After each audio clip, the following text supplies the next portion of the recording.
Yes. All right. We are here. We Already got We made MK it. Songbird in the chat. Love Shout out it. to MK Songbird. Shout out to our chat. I love all of you. Yeah, I'm All right. excited to get the chat going again. Yeah, this is good. All right, we ready to roll? I'm ready, man. Let's do it. All right. Hey, hello. It is the Go Birds podcast presented by the Bet Park Sportsbook and Casino app. And we friggin' made it. Elliott Shore Parks on the sidelines yesterday. Happy place. He's got his notepad. He's taking notes. He's got the tracking going on. The Elias Sports Bureau is checking in with him to make sure the stats are the correct stats. How's it feel? What up, buddy? This is the ultimate like me just asking Elliott questions because I was at a fish show the last 2 nights. Like I am as checked out on what's been happening as anyone could be. Like I don't even know. Like something like huge could have happened down there, and I have no idea. So it's going to be an informative pod for me. It is funny. First, good to see your face. Good to hear your voice, buddy. Yes. I will give you credit. Like when you. And everyone should know this, and I'm going to say it to give you props. Like James is off this week. James is not working. This is PTO right now that James is working. And I give you credit for that. But also I'll say you were very good. Like when you go on vacation, and it's a staycation, I guess. Yes. You were very good at checking out. I'm not good at that. But like, I know. Yeah, like we'll like text you. Me and Jack are texting you. I don't think you've responded in the baseball chat since the started like 36 hours ago or whatever. But while you've been in your happy place at the fish show, I've been in my happy place, man. Yes. Like it feels, and I will say, I am sad that there's no practice today. So we're recording this on a Thursday. Practice was on a Wednesday yesterday. It's like, not to sound like an old player like Richie and like Ike, but come on, man. Like camp at least is supposed to be like 2-3 days in a row to start. I feel like there should be something along those lines. So the one benefit, though, is we can really talk about yesterday. I can really let you know everything that happened. Done a few WIP hits since then, which are in the feed. And we have the interviews in the feed, too. But this will be my chance to like really dive into it for more than like 8 or 9 minutes at a time. So it brings me that excitement of getting able to relive practice again in a way. Yeah. And again, I'm living it for the first time. I literally know nothing. I know zero things that happen in practice. Good drop. It's like I'm a man of bad takes, right? Like exactly. That one. Yeah, there's your version. That's my version.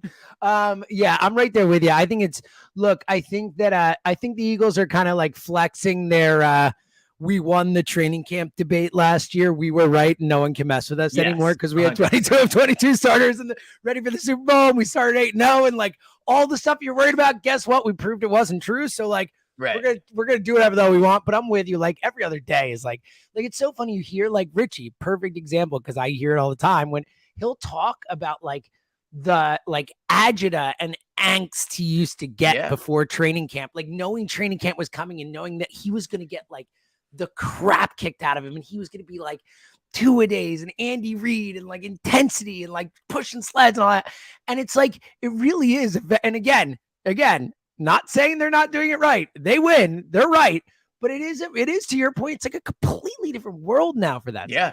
Well, and I'll say this. So last year, obviously, and we'll get into the training camp stats. By the way, I think I'm going to do something. You tell me if you think this is a good idea or not.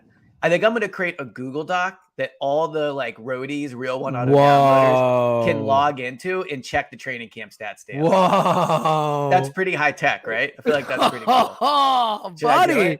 Yes. Cluing people in. Real one, Justin showed me how to do it. So like, we're ready to shout out to Real One, Justin. Yeah. I met a couple real ones at the fish show, by the way. Really? Shout out to Eric. Shout out to Julian. Met a couple who came up. I'm a roadie. I'm a real one. I was like, hell yeah, buddy. My people. I love you more than other people here. I'm telling you right now. Yeah. Yes. I'll give you credit. You were very energetic for 2 straight days of being at I know.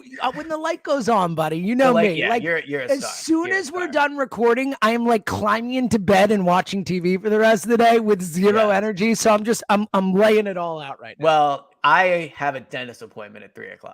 So I am not excited about that. I'll give you credit too. You're probably like you going recently, and then my other friend Sam went. I'm like, I should really go. I guarantee you something's going to need to be done. But yeah, it's worth going. It's worth going. Trust me, I've got a lot of dental work. So to circle all the way back, Yesterday. Oh yeah, Eagles. Hey. Yeah, right. Yesterday, they did 21 reps on the first team offense. The first day of camp last year, they did 20. So obviously not a big difference. It's just one more rep, but it wasn't fewer reps. So I think coming into camp, I was curious to see. Last year, Hurts it was like 416 first team reps.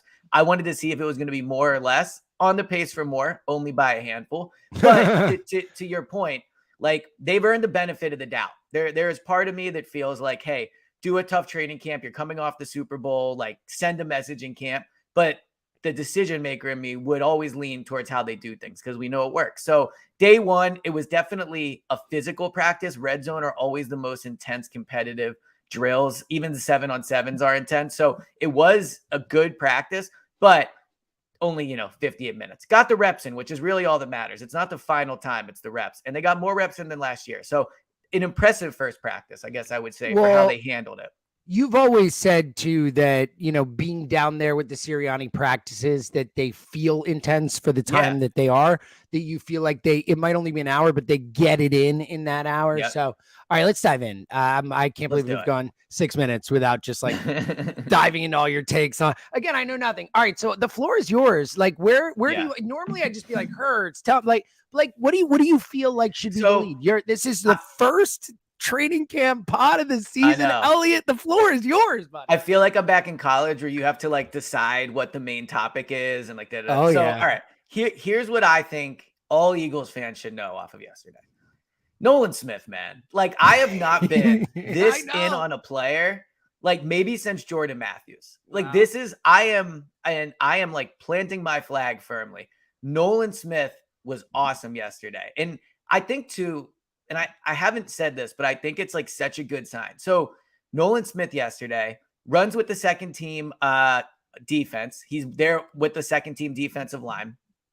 First play, first snap, gets around the edge, gets past the offensive tackle, gets to Marcus Mariota, and he doesn't strip the ball from him, but Mariota has to move up. He's clearly uncomfortable after being moved off of his spot, and the ball shakes loose, and he drops it. So Nolan Smith didn't force the fumble, but that fumble doesn't happen without Nolan Smith getting there. So that was one standout play from him. When you watch him run in the open field, it's extremely impressive to me for a player that is that size and is playing that position. Again, I don't think he's undersized. It's not like when you say a safety that converted to linebacker is a really good athlete for that position. Like, no, Nolan Smith is a defensive end. He is a defensive end's body. But the way he moves, it's just his first step it's incredible. Lane Johnson said afterward that he's been really impressed with him. Brandon Graham said he's been really impressed with him. I can't believe this dude fell to him at 30. It's day one, snap one. Like, I understand that he has a long way to go to prove things. And as much as I'm creating this hype, of course you should give him time to adjust the NFL. But I think the Eagles should be just so excited about what they got in him, so excited about what they saw in practice. I think he's going to be really, really good. You love him. I'm telling you, man. I think this dude is going to be awesome. You love Nolan Smith. Yeah, I do too. I think he looks. He's like my Nakobe. But he clearly is. Yeah. He's like, and look, I think he's. I wanted them to draft him at 10. Much less 30. So I'm excited about it. I think the upside with this kid is through the roof. The athletic ability, all that stuff. To the point you made, though, look, he is still someone who they're gonna have to figure out how to use him the right way. And luckily, with Reddick, it's a perfect spot and all that to know how to use players like that and all that.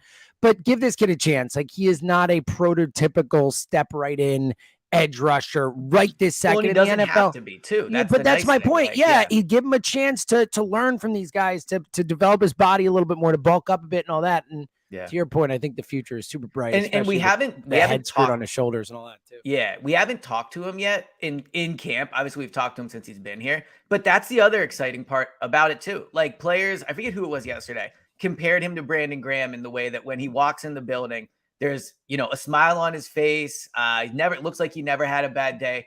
So I just think there's a lot to be excited about with him. Ultimately, I think how much we like a player's personality is almost always dictated on how good they are. There's very few players that we're like, wow, what a great leader and guy that aren't that good. So Nolan Smith will have to produce on the field.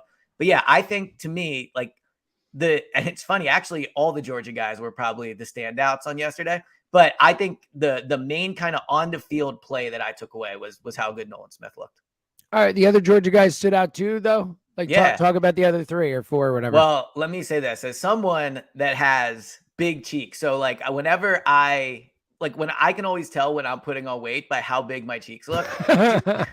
Jordan Davis, I can see it in his face. The dude has lost weight. He's lost weight. Like I just when you watch him walk around, you look at his face, not without his, and he looks slimmer too. You can kind of see it like in his upper body, but with the helmet on the field, he still looks like a huge human. Obviously, he's not like 220 pounds now. Like he's still the biggest guy out there besides Jordan Mailata. But you can see that he's slimmed down, and I think it has shown, and it showed in that first day of practice. There were not many times last year. I'm sure there's 1 or 2 I'm forgetting. But I feel like there weren't many times where we came on the pod and I was like, man, Jordan Davis had a great day of practice, or Jordan Davis really shined. I think in general, he didn't really pop last year outside of physically how big he was. There was a play I remember. It's 11 on 11s, first team versus first team. The ball is snapped. And the first thing I noticed, and which is telling because normally I'm looking at the quarterback, the receivers, whatever. First thing I noticed was Jordan Davis getting up and just pushing back 2 offensive linemen into the pocket, just pushing them back. So we've had the Jordan Davis discussion a lot. And over the last few months, there's been no real content to kind of change the discussion. Like we all know he has to rush the passer. Everyone agrees on it, whether you're high on him, low on him, worried about him, think last year was injuries, like wherever you feel about him. All that matters is if he can rush the passer. And he did that yesterday. Didn't get a sack, but like collapsing the pocket is what really matters if you're a defensive tackle. You want to get sacks, but if he can especially a nose pocket, tackle, particularly, 100%. like yeah. And that's the other thing too, where when he was drafted, it was like he had some saying. It was maybe like 2 on me, so the others eat, or 2 on me, so someone's free, something like that. Yesterday, he looked like someone that 2 players are going to have to potentially guard. Or block. So that was impressive. It wasn't like throughout the whole practice, but that play caught my eye because they need pass rush from up front. Like we don't know what Jalen Carter is going to be. Fletcher Cox is a year older. Milton Williams with more snaps, who knows?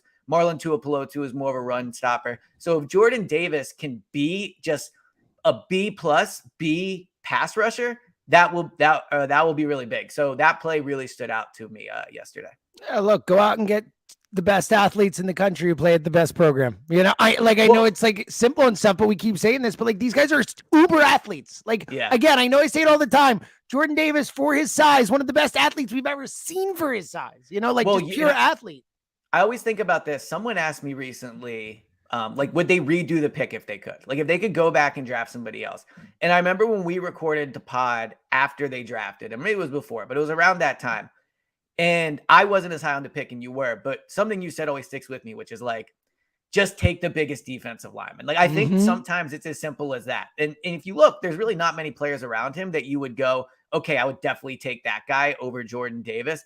I think we talk so much about different decisions the Eagles make on this pod, and ultimately how it plays out is a bit out of their control. But all that can make sense is a process behind the decision. And while I have definite concerns about if he could be more than a run-stopping nose tackle, which would make it a bit of a poor process, I think that if you're a team that consistently just drafts the best athlete in the draft at defensive line among those top 30 picks, you're going to hit. And so we'll see if it takes him a few years. We'll see if he does it this year. But it is encouraging just to see, like, he looks in great shape. He's a great personality guy. He talks all the time. He's a leader. And so to see him start to make plays, like maybe he is just way more comfortable this year. Love it. I mean, again, football, I feel like more than any other sport, it takes time for guys to get to where they need to be. Like it is a massive jump to go from college, even playing at Georgia, which is like high level college football, to go to the NFL. Like it just is a big leap, and the guys are bigger, faster, and stronger. And you're going to have to just be better. You're going to have to work harder and all that stuff. So it's a leap. It's great to hear. All right, let's get to what's your number 2 thing that stood out? I'm assuming I'm just going to keep going. Yeah, we're going to lose count at one point. So Jalen Carter, I will give other beat writers credit for this. I didn't see a great practice from him. Others have said that he got behind the line and made a few plays against the run. I did see one play where he got behind and looked like he was if it was a game, he would have tackled the running back. Other beat writers seem to be encouraged by what they saw from him. There was a period at the end of the day where it was like the last team period. It was second team versus second team, I believe. He did jump off sides. There was a stretch of 3 straight plays where penalties were called. and Nick Sirianni really got into the face of the players and were like, this is how you lose to bad teams. We can't have pre-snap penalties. I do sense an emphasis from Sirianni. If you look back at the Super Bowl, pre-snap penalties and that substitution issue or personnel issue they had at the start of the fourth quarter, it does seem like he's emphasizing that early on. They're doing a lot more sideline work in terms of having the guys at the sideline as opposed to just staying behind wherever the ball is being snapped, which is normally how they do in training camp. So Sirianni does seem to be adjusting to what some of the issues in the Super Bowl were. And credit to him. We've talked about that. Like, he is very good at taking a problem and fixing that problem. So that's one thing I noticed in the first practice. But back to Jalen Carter. To me, he didn't really stand out. He doesn't look as big. Maybe my perception of it is warped because Jordan Davis is an elite defensive tackle body. Nolan Smith is exactly what you want in an edge rusher body. To me, Jalen Carter looks like not undersized is not the right word, but he doesn't look like he has a special, like a unique physical characteristic where he just catches your eye. If you've never watched football and you just stand them all in a line, I don't think he has a unique physical characteristic, but clearly we know he's good at football. You saw that at Georgia. He has great technique, those type of things. But yeah, yesterday he didn't do anything besides that one play against the run where it like super stood out to me. All right, what else? Well, all right. So we did Nolan Smith, Jordan Davis, Jalen Carter. Should we talk about your boy? Should we talk about Nakobe? Yeah, sure. Man, another day where Christian Ellis made a big play and Nakobe did not. Yeah. Doesn't mean Nakobe had a bad practice. I'm not overrating it. I know you're not. Now, I will say, and people tweeted me this, and props to all those people. It is not Nakobe versus Christian Ellis. Christian Ellis took snaps from Nicholas Morrow yesterday. So Nakobe is going to be out there. I mean, maybe if Christian Ellis plays really well and Morrow does too, they would make a switch there. But didn't really see anything from Nakobe yesterday.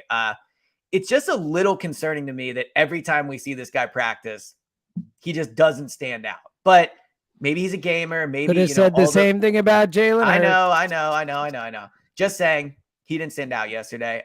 From a depth chart perspective, I can get into some of that stuff. Nolan Smith and Nicholas Morrow were the starting linebackers. Christian Ellis was the top backup behind Morrow.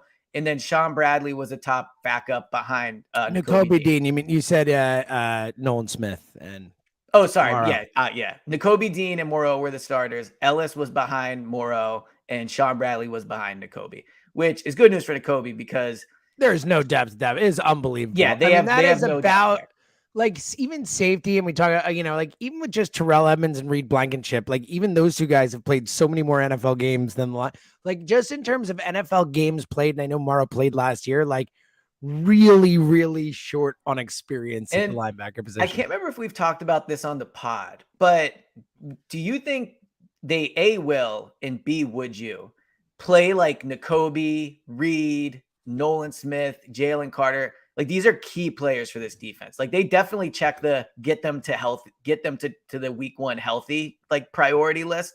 But would you play them more in the preseason? Like, would you give them more snaps?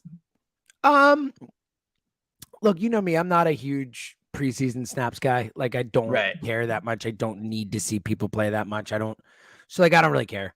Like, if you feel like they're getting the work in practice, fine. I don't need to see them in preseason game. But like, especially like Nakobe, sure, second year guy, When I think also for linebackers, it's hard to shine unless you're in a preseason game. Yeah. Well, no, in a practice. Yeah. Regardless, I think Nakobe's a gamer.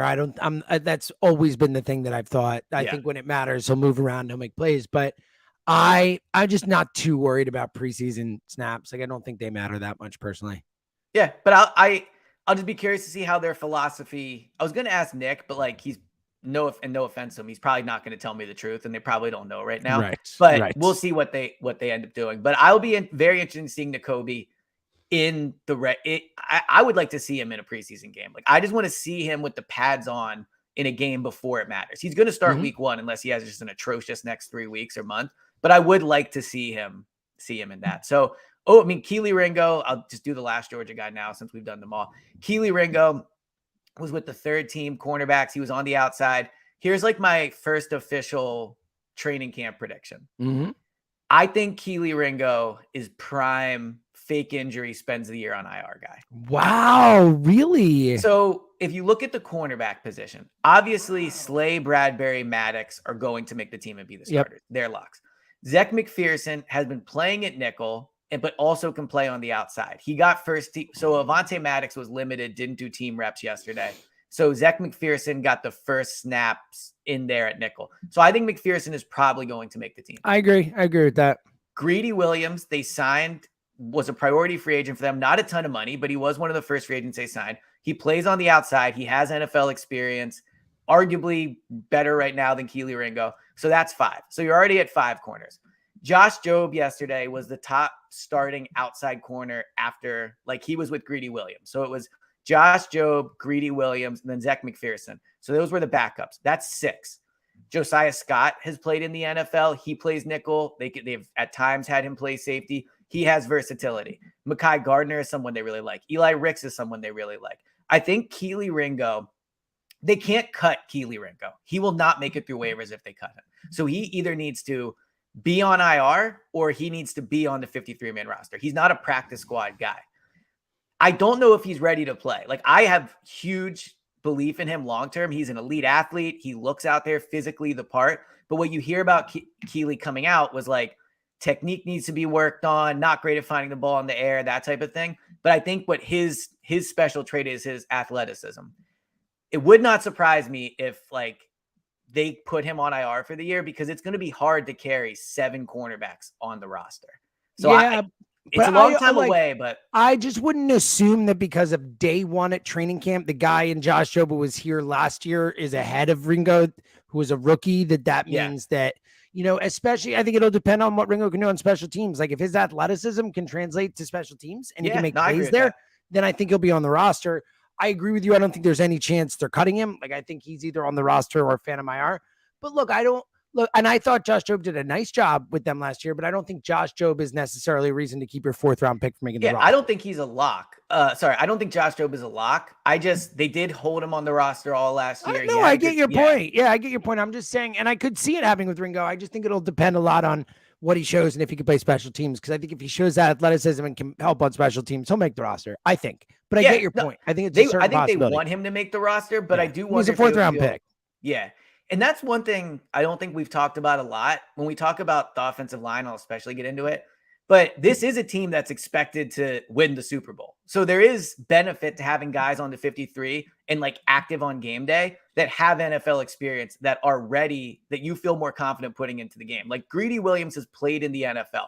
Keely might end up being a better player. And maybe by week 7 this year, he is a better player, but he's never played. So there is like that kind of, I think with backups, especially that get thrown into the game if there's an injury, there is that to consider with who you want as your top backups. Like the Eagles should prioritize developmental guys. That's how you restock the roster, all those things.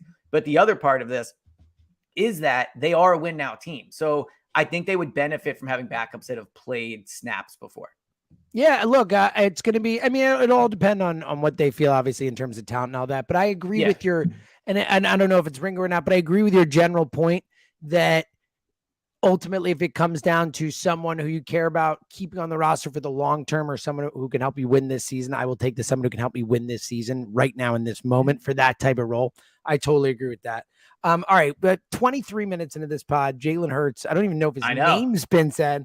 We'll get there in one sec. Download the BetParks Casino and Sportsbook app. I mean, like, this season's about to start, guys. Like, what are we doing here? There's so much amazingness coming up. Pro football future bets. I mean, we will talk more on the BetParks all leading up to the season, but there's so many great future bets on division winners, on conference winners, on who's going to win it all, on who's going to lead the league in all kinds of categories, the MVP race, all that. There's so much fun stuff to bet on. Plus, live in-game baseball betting. Folks, I'm telling you, I keep saying, put a baseball game on. I keep saying it. A team goes down 2-0 in the first inning, and you're getting like plus 300 odds. Yeah. It's crazy. It's the first inning. So many opportunities to make money with the BetParks Sportsbook Casino app. Soccer action is happening. You bet on that. Women's World Cup is happening. Beautiful. Yeah. So Messi and MLS is happening. Yes. Messi's chance of scoring a goal, his odds must be like minus 400 per game, which is wild for soccer. Like normally you almost it's plus. Sometimes you'll get like Holland or what, like at a slight minus, but Messi is probably going to score in every MLS game he plays. Unbelievable. What a crazy thing. And you can bet on it and you can win money on it. And of course, in addition to that, so many other great ways to bet. You can do the same game parlays, which we love, teasers. And again, these future bets are a real opportunity to have some fun and make some money. And you can do it all with the Bet Parks Sportsbook and Casino out there, also official betting operator of the PGA Tour. And here's a great deal for you. All new users, if you bet $10, you get $125 in sportsbook bonus if your first bet wins. BetParks.com has all the terms and conditions. New users and winning bets only. Sports bonus bet must be wagered once. See website for details. You must be 21 in Pennsylvania, New Jersey, or Ohio. Gambling problem? Go on, Andrew Campbell. So we would all agree it's hot outside. That we don't have to go over that again. We know it's hot. Look at what I'm wearing. Well, look, hold on. A sweater. You are wearing a sweatshirt. It looks like a sweater or a sweatshirt. Look at you. Yes. Do you want to know why? Because my HVAC is producing cold air and it's being held in my house. It's that simple. Like, it is very hot outside, but inside it is cool because I have good windows. And because of that, everyone's talking about how hot it is. I have a sweater on inside. Having great windows is important to keeping your air in your house. It's that simple. Like, that is, you might, like, HVAC and that go hand in hand. So, on this pod, we only endorse one window company. It's the only one we use. It's the only one we tell people to use. And that is Window Nation. Of course, you can get in touch with them. WindowNation.com, 866-90Nation. There are tons of ways to get in touch with Window Nation, and make sure you tell them we sent you. So as part of doing this, they send us a fact sheet with all these like cool little window facts and Window Nation facts. And I've read a lot of them to you, but there are some that I got to like page 4 of these facts. Ooh, some deep cuts. I like this. I thought this one was pretty cool. Over 1,500 custom vinyl window combinations available. Wow. Talk about being able to have some personality with your windows. Yeah. Like, someone walks in and they go, man, those are not windows I see often. You go, well, I had over 1,500 options. And this window best fits my personality. This is the one I feel best is my type of window. So keep the cold air in your house, increase the value of your home. 96% of their jobs are done. No follow-up needed. And make sure you tell them we sent you. 866-90Nation, windownation.com, the official window of Go Birds. Boom. Tell them we sent you. All right. Let's get to Hertzy. What happened with Mike? And again, as we discussed last year, and talk about being proven right, this guy. But I don't care how he looked. I'm just so excited that he's back on a field and talking to his guys and leading the team and being Jalen. But how'd he look? So it was just like a regular day for Jalen. Like, I don't think he was bad. I don't think he made any throws where it was like, oh, yep, that's why they paid him $250 million. So I had him down as 6 of 10, 2 touchdowns, no interceptions. I talked about how good the defensive line was. I think that is part of the reason why. Also, shout out to the corners. The corners had really good practices yesterday. There was a few throws I thought were good throws by Hurts that fell incomplete because like Bradbury made a great play. I think it was Reed Blankenship. I think this was against Hurts, where he stripped the ball out. Like, the corners and the defense was really good yesterday. And that's part of the reason why they did almost all red zone. In fact, they actually did all red zone. So of the 21 reps he took, there was a lot of him having to run, like whether they were designed or not. I think 1 or 2 of them looked like they were designed, but he had to move quite a bit. So he didn't actually end up attempting a lot of throws. If you want to bury this in the pod where only the nice people are listening and no one can say I'm overreacting, he did have 4 touchdowns on day 1 last year, only 2 yesterday. So not as good of a red zone performance from the first team offense, but he was just like perfectly fine, Jalen. He was not good, not bad, nothing noteworthy. Which is what he is at practice. Like, again, we've kind of learned here, Jalen is not going to jump off the field at practice. Like, that's just not his game. Like, he'll play, he'll be out there, but like Jalen, like, he's just a different dude when the lights are on. Like, it's what it is, It's like it's like me 30 minutes ago, barely able to function. The light goes on, bang, boom. There you go.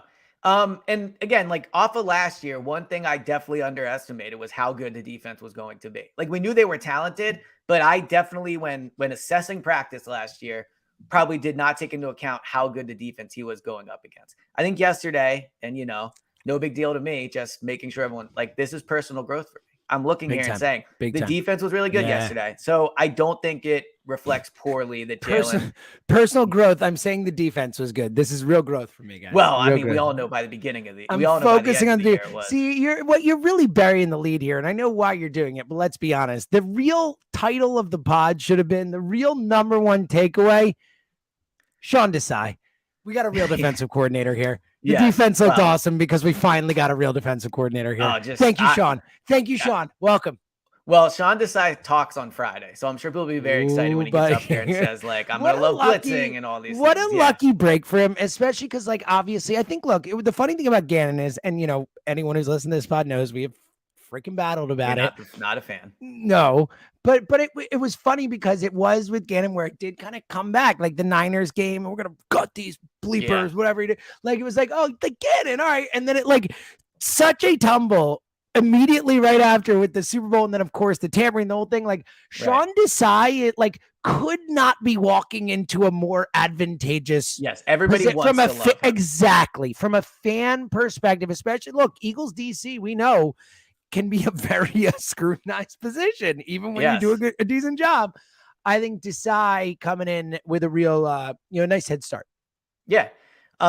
So offensive line stuff. Cam Jergens, as expected, was the starting right guard. Nick Sirianni talked about it before practice. He said pretty much like, this is going to be the guy. He pretended as if there's going to be competition. But if you remember, in 2021, he also wouldn't call Jalen the starter until like a week before the season. We all knew he was the starter. It's the same thing with Cam Jergens. He's going to really have to lose this job. And Tyler Steen was the backup right guard. He would be, I would assume he would be the guy if Jergens were to be injured or play poorly. But one thing I've underestimated, and I think is worth like putting out there, is are they really going to put a rookie at right guard in front of their $250 million quarterback with this offense, those type of receivers? Like, think of how good between two Hall of Famers, between two Hall of Famers. Yeah. Which helps him, to be fair. It helps him, but just the idea of like, I mean, this is late. Like, who knows? This could be Kelsey's last year. Like, you think Kelsey wants you to throw a rookie next to him? Like, Jergens has been here learning from him for a year, learning the position, learning both positions, learning with Stoutland, Yep. So I wonder, Dennis Kelly. It goes back to the point you made about the cornerbacks. Like, same kind of idea of like someone who's been here, but they're trying to win the freaking Super Bowl this year. Right. So, I'm a little out on the idea of Steen's not going to take the job from Jergens unless Jergens gets hurt and like Steen's been unbelievable. But I don't. Or Jergens like really struggles or something. I don't think he will. I'm starting to believe if Jergens really struggles, maybe they would like put Dennis Kelly in there, who has played the position before, or Driscoll, close with Kelsey, knows lane, like maybe sign somebody, or Driscoll, who's been here. Driscoll, exactly. Yeah. So, in terms of offensive line stuff, like that's the main story, I guess. Jergens was the right guard. Steen was the backup. No other real kind of noteworthy depth like kind of pieces there. The running backs. So last year, if you remember, obviously, as I say all the time, every play. And remember last year, Miles Sanders didn't start, right? And it was a big thing. That was last year, right? Yeah, because he had never taken second team reps before. Then he did last year, and it became a big like, I'm not the backup. Sirianni getting like a little in his bag and emotional about the fact that, people were saying Miles was the backup. So this year, Sirianni, and I think this is probably not retaliation. This is probably setting expectations to start camp, but he did back it up on the field. He said yesterday that they are going to rotate these guys with all the teams. And yesterday was a really good example of that. Rashad Penny got the first carry with the first team offense. So he was the first running back they gave the ball to. You could look into that and say, all right, he's the guy. He's the one they're going to be giving the ball to the most. Rashad Penny took a carry with the second team. Rashad Penny took a carry with the third team. DeAndre Swift worked with the first team and the second team. So by the end of camp, we will see like who carried the ball the most, who had the most targets, and you'll be able to read things from that. But overall, I don't think we'll be able to tell anytime soon what their true plan is to be the main guy at running back. And I think that's obviously intentional. Like they don't want the rest of the league to know who they view as their feature back. And with a ton of reporters watching practice every day, I think they're going to not give any tips on who the main guy is going to be. Yeah, well, and look, and Trey Sermon, obviously, I think 5-5, but who knows? You've talked about how much you like him, and he could make the team. And he looked good yesterday. I really think he could be good. He could, who knows? But regardless, I think with the four that we, and again, it all comes down to health with Penny, but I think they have 4 guys they're happy to give the ball to. Like, I don't think it's just who's going to play running back. I think they will use all 4 of those guys. I think Gainwell and Boston will play, and I think Penny and Swift will play if they're healthy. I agree. They'll like, all be active on game day. That's what I mean. And I think there's a real chance for them to have packages for different guys and do different things with and matchups, dictate things. Like, all of a sudden last year, a couple of those Gainwell games were like, where the hell did that come from? Like, I think they want versatility there, and I think they're going to utilize it that way. Yeah. Yeah, I think so too. So in terms of how they looked, like, it's tough to say. It is red zone. It was like physical for no tackling or thudding. Penny, I guess, had a good first burst out of the backfield. Like, Swift looks good at number 0, but probably no true takeaways. Other than I do think Trey Sermon looks the part. Like, he doesn't look that much different than the other running back. So it's going to be tough. Like, again, corner, running back, they might just have more players than, and maybe Howie will turn these into draft picks. We'll see. But I think the running back one's going to be tough to make a call at. The other one, Marcus Mariota. That dude just might suck, man. That dude, like again, I compared him to Usain Bolt as a runner. I think as a track star, he'd probably be awesome. And you've heard a lot since he's been signed, and people that have watched the quarterback documentary can probably speak to this, that he seems like a great guy. Yesterday after practice, his family's there. Everyone's coming up and holding his baby. Like, I have always been about Mariota. I'm sure he's a nice guy. It brings me no joy to say this, but man, he was bad yesterday. And he was not good in Atlanta last year. One thing, we've talked about this before, where if your team signs somebody and all the opposing fans are like, oh, thank God this guy's out of here. The amount of Falcons fans that were in my mentions yesterday when Mariota fumbled that ball being like, yep, told you. And like, they do not like Mariota in Atlanta. And part of that is maybe how the season ended, the whole stuff. Yeah, now he kind of like left and all that. Right. Yeah. But it's probably because he wasn't that good beforehand. So I don't know. He's going to be on the roster, I would assume. I'd have to look at the dead money cap hit. I think he's going to be on the team. But he was not good yesterday. And for all the talk about how they can do more running stuff with him, you still have to be a functional thrower. You still have to be able to run the offense. And good news for him is Tanner McKee's a rookie. Ian Book didn't throw it. He threw it one time yesterday. It was a touchdown, but it was on a check down.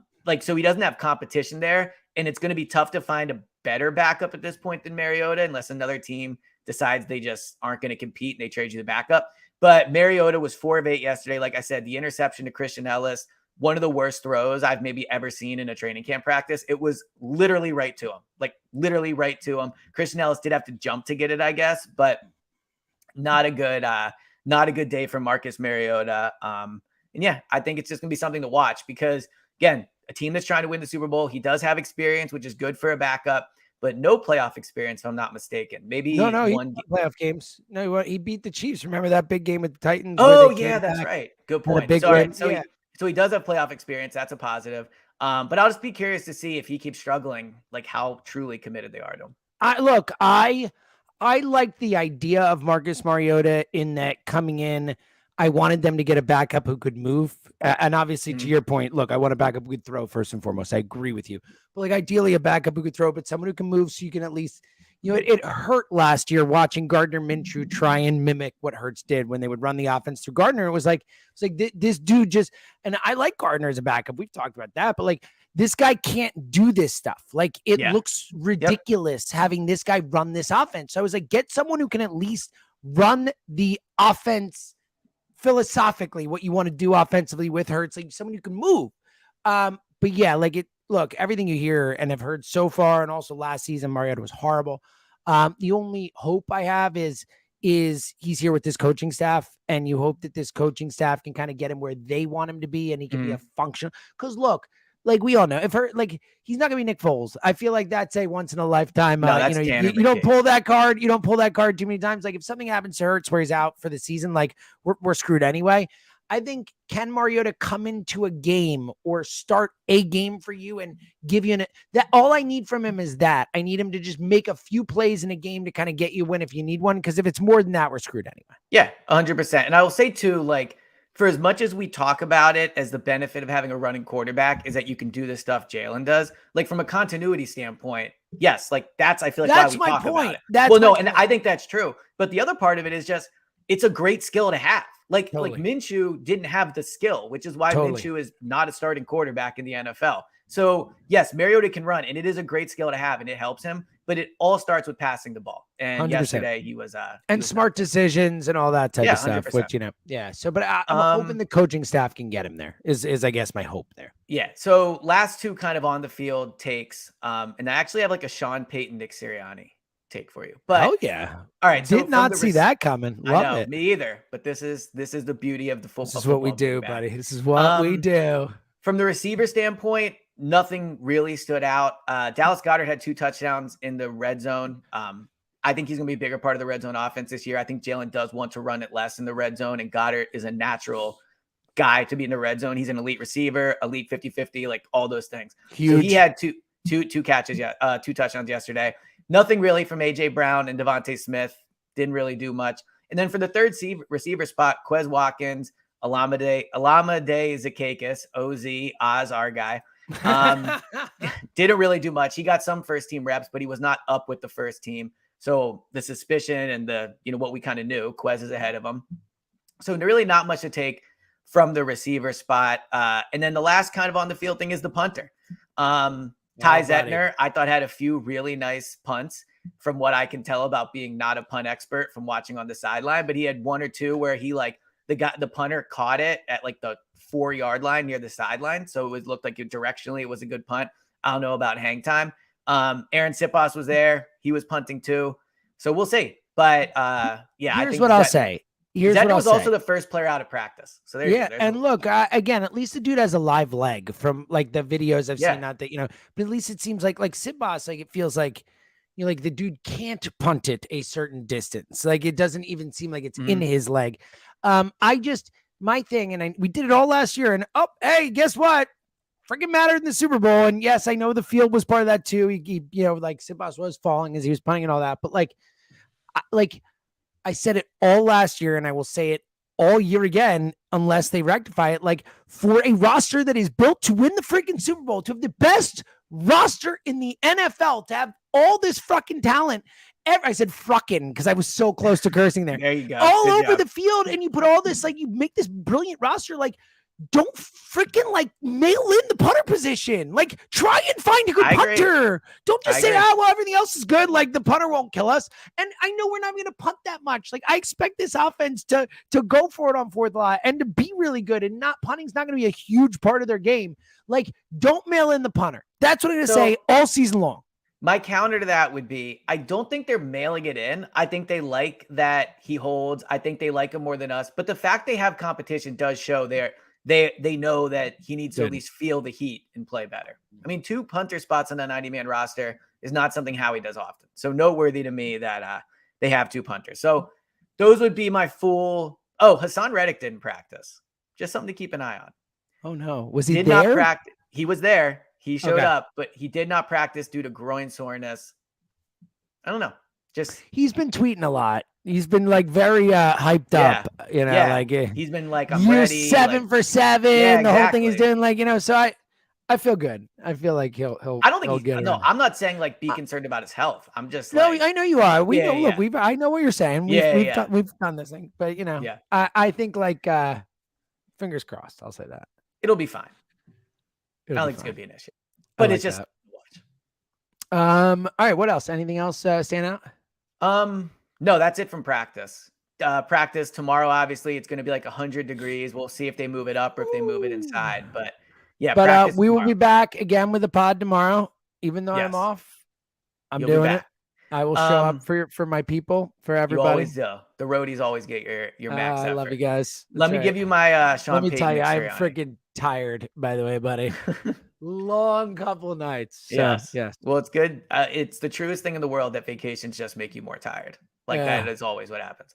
All right. So if there's one thing you read today, dude, Sean Payton did an interview with USA Today, and he obliterated the Broncos last year. Like, just ripped them in every single way. He was like, they had too much hype. It was a joke. The PR staff did a bad job. Like, it was like, he ripped into like the culture. He ripped into how players had to have much freedom, how they couldn't snap the ball. Like, he said, and this is paraphrasing, but not by much. He said, everything they did last year, we're going to do the opposite. Like, he ripped them. Good. So here's why I think made me think highly of Nick Sirianni and would be my answer to people when they say, what does he do? The things Sean Payton ripped, and I'm sure he was not a fan of the offensive scheme and play calling, but the things he ripped were like the culture, how the quarterback was treated. It's like little things in the building that he felt was a losing culture. And he felt that the head coach did a poor job of pre-snap penalties, right? Like coaching things. Nick Sirianni is great at those. So if you want to say, like, what does Sirianni do? Read that Sean Payton interview and know none of those things are a problem with the Eagles. So, like, play calling matters, all those things. But that's what Sirianni does. And we've talked about it on, like, why is he ranked low on these lists and blah, blah, blah. The Eagles were a bit of a mess before he got here. And now they no longer are. And he's not the sole reason. Jalen's a part of that. Howie's great at his job. Jeffrey Lurie. But I think like what Sean Payton showed was how much a head coach matters in terms of being a CEO of a team and creating a good culture. And that is what Sirianni is elite at. And it was, in my takeaway, the main reason Sean Payton thinks the Broncos sucked last year. So everyone should read it and it'll make you feel better about where Sirianni's at. Dude, I think he's elite at culture setting, at culture building. I think he's also elite. And we've talked about it. I don't think people understand how elite he is at accountability and getting guys to buy into what he's doing. And like when Zach Ertz told that story, and we've talked about it in the morning show 10 times, but when Zach Ertz told the story about Sirianni at practice, how he would put the number, if you messed up a play, if you had a missed assignment, he'd put your number on the screen. He'd be like 86 missed assignment. Zach was like, you never wanted your number on that screen, man. Like you felt like an idiot when you're, and Richie was like, I've never heard of a coach doing that. Like that specific thing. Like I've never heard of that. Like that's awesome. Like what a neat idea. Like, and I feel like Sirianni with his speeches, with his motivation, with all these things he is so clever and creative at getting through to these guys, whether it's accountability, whether it's about motivation, whether it's about love, whether it's about connectivity, whatever it is, like and it goes back to this teaching thing. And it's something that we love. The moment he started talking, we're like, this dude's a teacher. He's a parent teachers, his whole family. He believes in teaching. I think that is really translated in a wonderful way to what he does. So Jason Kelsey told this story on the 94 WIP morning show. I'm not sure if you've heard of it. It's from 6 to 10 WIP. Oh, no, really? Oh, yeah. Wow. It sounds like and he said what Sirianni's message was to start the season. And he told, I didn't know about this story because I'm not a big boxing guy, but he told the story about when Buster Douglas beat Mike Tyson as like a 42-1 underdog. Real quick. You did not know the Buster Douglas, Mike Tyson? I had no idea. No idea. I watched it live, Elliot. I'm sure you did. I mean, it was in like the 50s or whatever. So I'm sure. Big deal, man. It was the most shocking, like legit one of the most shocking sports moments. But I thought it was an awesome story from Sirianni, basically saying like, and I guess he like used quotes and stuff. Mike Tyson being like, I didn't prepare well. The trainer said I didn't get him prepared. His coach said I didn't get him prepared. Like it does not matter what you've done. It's about right now. So I thought that was a good one from Sirianni. Oh yeah, it's a great one. And yeah, it's like the all-time underdog like one of the all-time ones, certainly in boxing. Like that was when Tyson was like felt as unbeatable as any. And certainly in my lifetime, I was young, but he was like the most unbeatable thing that ever lived in my life. And it was like you couldn't beat Mike Tyson, and then knocked him out. And that's how you feel about the Eagles. So you're damn right, buddy. You're damn right. I feel amazing about this team. I really do. I'm so excited. And look, I think coming in here, like, you know me, like nothing you're going to say about Jalen in these practices is going to like in any way make me, feel worse about him for the season or whatever like that. But like this stuff about the Georgia guys, like that's the kind of stuff that can get me even more excited. Those are the things that I'm looking to hear. And, I think this was a good day from that perspective. Yeah, it was a good first day. Excited for day 2. It sucks day 3 is not until Sunday. Like it's every other day, but excited we're back up and starting. Love it. All right. We'll be back tomorrow. Elliot will be out in the heat. We'll get it to you sometime in the afternoon, like, early afternoon, whatever it is, whenever he's done. And we'll link up and make a pod app, and I will make my schedule around it, my day off. Yes. I love you guys. Wish me luck. I love you guys. I am about to nap. You are damn right about that. All right. Good luck at Dennis. Final thoughts, my friend. I don't think I have any. I've been in such football mode. Like, I think that's okay. I have one. Okay. All right. Then I have one for you. Okay. So Emily and I, it's already over. We're way behind, but we're watching the newest season of Top Chef. and it is Top Chef, like World All Stars. You know, it's the first time they're getting like all these people from like Top Chef India, Top Chef this, Top Chef that, or whatever. Every show should freaking have shows with a bunch of people with accents on it. It is such a delightful watch, man. I got this French woman with this amazing accent. I got this like Indian guy with this awesome accent. I got this, like Spanish guy. Like there's a Mexican guy. There's like all these people from all over the world, and they have like, it's just such a beautiful like like I love accents. Period. I think accents make anything sound better. A British accent, whatever. Like I am like a sucker. But like hearing all these different accents and these people talk together and stuff, it's like really awesome. And you see all these different world perspectives and all that stuff, and all these ways that these people approach life differently. More shows with more people from different cultures getting together and doing stuff. I love it. So I agree. I don't watch the Top Chef, but a lot of soccer pods have people from all over. Oh, sure. And the accents, it does add a ton to it. I agree. Like I love living in Philadelphia, but it would have been cool to have like a sick accent. You know, I agree, dude. Like the second you talk, people are like, this person's sophisticated. Ooh, that really guy. Cool. Yeah, like that without. I actually do have a final take. Yes. Or final thought. Okay. Like, what are we doing with motorcycles? Like, what is common sense here? This is from driving to Charlottesville a few weeks ago. And I forget where, maybe it was there, it wasn't somewhere else. And I know they're breaking the law. And I understand that anything when you break a law becomes more dangerous. But these motorcycles that like zig in and out of traffic, and the drive wheelies up in between the two cars, they go on the right side of the road. And if they were following the laws, it wouldn't be as unappealing. But I think from a general, just common sense standpoint, I'm surprised we've allowed motorcycles to be a thing. I'm just shocked that we allow motorcycles to drive on the same road as a car. It seems extremely unsafe. People are too reckless with them. I think if you break a rule on a motorcycle, you should never be allowed to drive it again, like point blank period, for your own safety, but the safety of others. If you're driving straight and all of a sudden something zooms up in the middle, like it throws you off. So I'm out on motorcycles. Well, so I think it comes back to what we always say about bikes, this, and that, whatever. It's like, follow the laws of traffic. Everyone should have to follow. You can't go up the middle of a lane, you can't in between two cars just because you're in a fucking motorcycle. Like, you can't do that. No, you just stay in the freaking lane and drive like a car. Now, and also, like, riding a motorcycle without a helmet, like, what the? I agree with that. 1, 2, 3. What the fuck is wrong with you? You I agree. Fucking moron. Like, that's my response to those people. Every time I see one, I'm like, you are a fucking moron. Like, you are just fucking dumb. That is my response.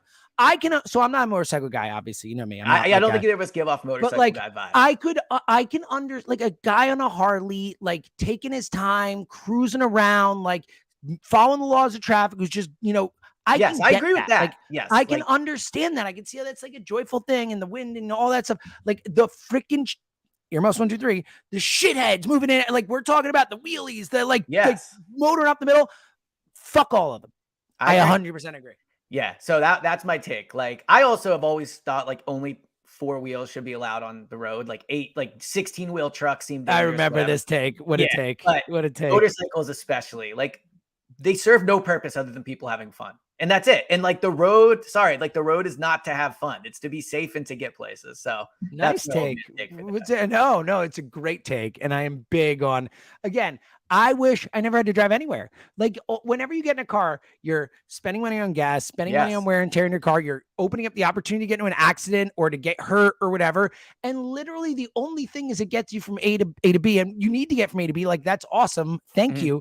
But like everything else about driving sucks. Like it's all downside. Like there's no upside to any of it, Unless you're listening to the Go Birds pod in the car. Damn right. Buddy. There you go. Damn right. All right. So this was awesome. I'm happy. It was fun. Excited for the juice is flowing. Now I'm going to go. Like all my energy has been used. So I'm done for the day. Well, enjoy your nap. Thanks, buddy. I will. Can we call going to sleep for the night at noon a nap? I'm not sure. Even that much different than your bedtime, to be completely honest. All right. We'll be back tomorrow. Not too long. Yes. Should be pretty easy. All right. Until then, he's William James. All right. Bye, everybody. Thank you. See you guys. We love you. All the people are in there. Yeah. All right. I'm going to end it right now. See you guys tomorrow. See you guys.